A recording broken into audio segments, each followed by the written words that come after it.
প্রিয় ভিউয়ার্স, আজকের এই নতুন ভিডিওতে আপনাদের সবাইকে স্বাগতম।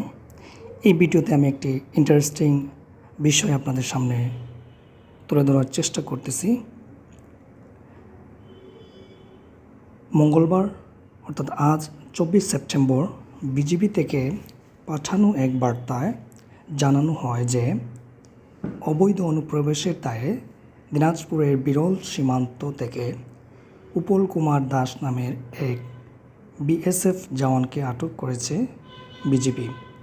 বিজিবি জানায়, অবৈধ অনুপ্রবেশের দায়ে যে আটককৃত জওয়ান তারা সেটা আটক করেছে এবং সেটা তারা একটা তথ্য জানিয়েছে।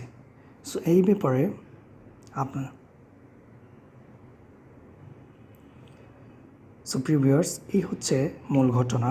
বিজিবি কর্তৃক বিএসএফ আটক। আসলে এটা বাংলাদেশের জন্য খুবই রেয়ার একটি কেস।